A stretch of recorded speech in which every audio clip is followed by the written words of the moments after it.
everyone, it's Megan. Long time no see. I haven't done a movie update video since I think last October or September.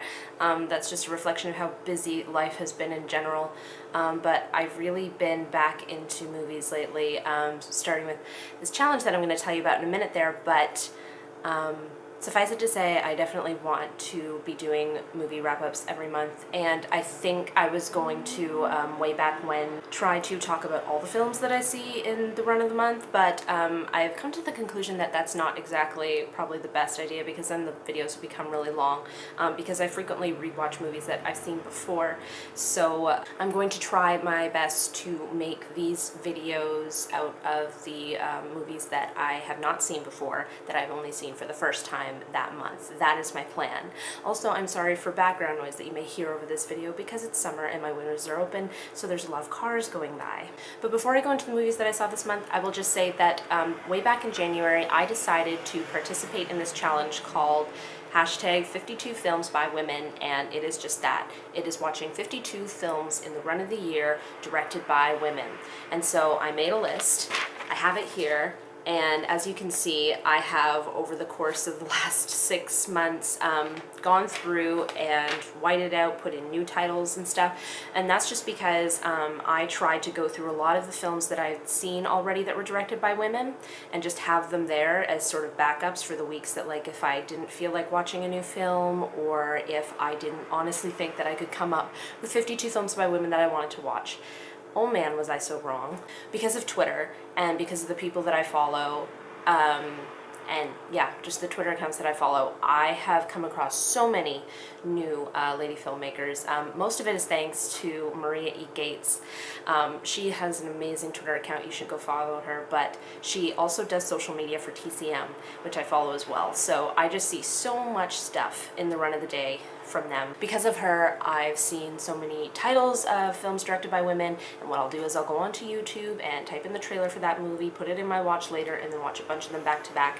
And so that's why there's a ton of them crossed out, whited out, and put over top, because those are the ones that are films that I have seen before, that I'm just canceling them out because of this. Anyway, I've actually been pretty good with this challenge. I'm at week 27. I love this challenge, actually.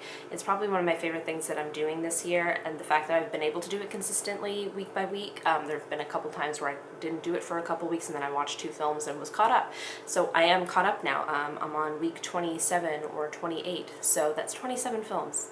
And that's really exciting for me. So the first film that I watched in June is Lone Surefigs, An Education. This is starring the wonderful Carey Mulligan, and it takes place in the 1960s. It's the screenplay is written by Nick Hornby, who I have discovered is such a great storyteller. He's totally my style. And she's in the 60s, she's in high school, she's planning on going to Oxford. She's a great scholar in English and Latin, but then she meets this guy, older man, who takes her off and just shows her the high life and how things can be, and she sort of abandons her studies, and it's worrying her family, and just a lot of stuff. But the ending, I was okay with. I don't want to give away the ending, but I've had sort of mixed feelings about it, but overall I think I gave it around 4 out of 5 stars. The next film I watched in June was Jocelyn Morehouse's How to Make an American Quilt. This stars Winona Ryder and was done in the 90s.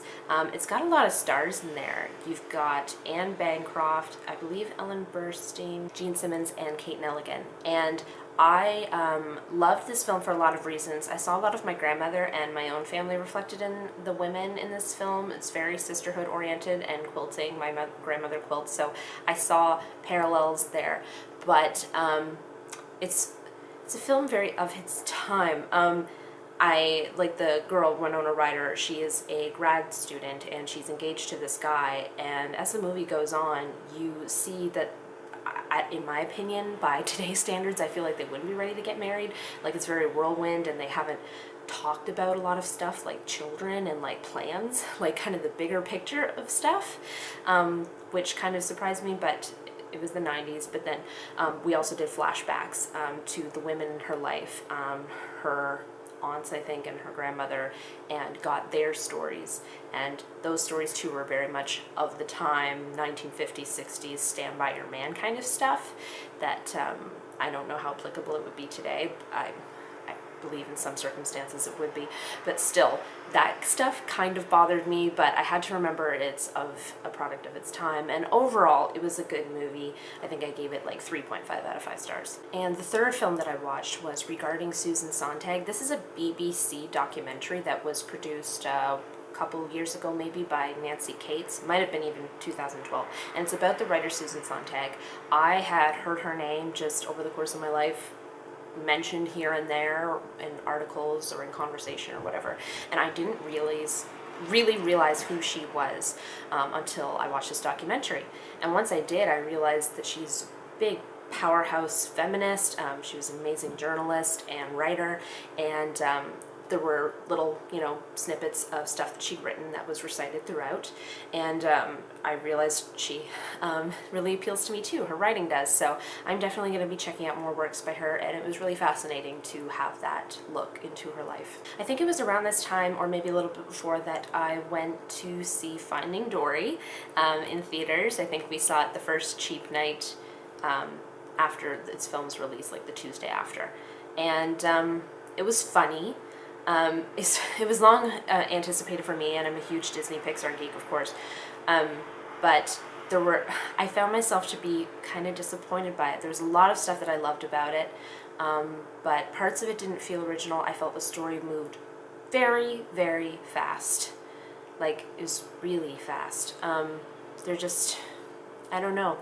I appreciated Dory's struggles, and I felt like really sad for her, and like the problems that she went through. She's definitely one of my favorite characters, Disney characters of all time. I love her. I love how humane she is, and funny, and optimistic. She's wonderful in that way. I think for me the story just felt very fast. That's what it was. But that being said, there was a lot of Pixar stuff that I loved about it, as usual. I love how hilarious the ending was. I loved the new characters that came into the story. Overall, it was great. Probably 4 to 4.5 out of 5 stars. And the last directed by a lady movie that I saw in June was Catherine Hardwicke's 13. This came out in the early 2000s, and it has been highly revered as one of the best indie coming-of-age movies of all time. I predicted it would be hard to watch. It wasn't as hard to watch as I thought it would be, but I've read quite a bit about it, and for some reason I just never saw it before. I think it was in dreading the tougher parts to watch, but I read stuff about it, about the production style, like the fact that Catherine Hardwicke, it was so low budget that it was shot at her own house with a lot of her stuff. The camera was handheld a good chunk of the time, if not most of the time, so that added a certain production quality to it, but the lighting was very striking to me. I loved that as things would get darker and darker and more ambiguous for the main character, the whole lighting would get darker and darker, and there was the lowest point, like the climax of the movie, where it was just very dark black and white, and then I kind of predicted this would happen, and it did happen. The new day dawned, and with it brought a yellow light, and suddenly color was coming back into the room. I thought it was very reflective of the mood of the piece, and I really enjoyed the movie. I understand why it's gotten such high praise, but I wouldn't necessarily call it a coming-of-age story, because she doesn't really change at the end. It's like she was popular, she goes through a lot of stuff, and then she's not, and she's back to her average self. It's just basically a typical time in the life of a teenager, and I don't necessarily agree that that's the case for everybody, but I remember seeing it happen when I was younger. Anyhow, so those are probably not all the new films that I watched in the month of June. Those are just the ones that I can think of off the top of my head, but I'm going back at this point now to making little sticky notes that I'll just keep in my agenda, keeping track of all the new films that I watch over the course of a month, not just the lady-directed ones. But that's it for now, I guess. I'm really happy to be back here and going back into studying film and trying to balance it with my obsession for books. So thank you so much for watching. I hope you enjoyed it. I hope you have a great week, and I shall see you soon with another video. Take care, guys. Bye.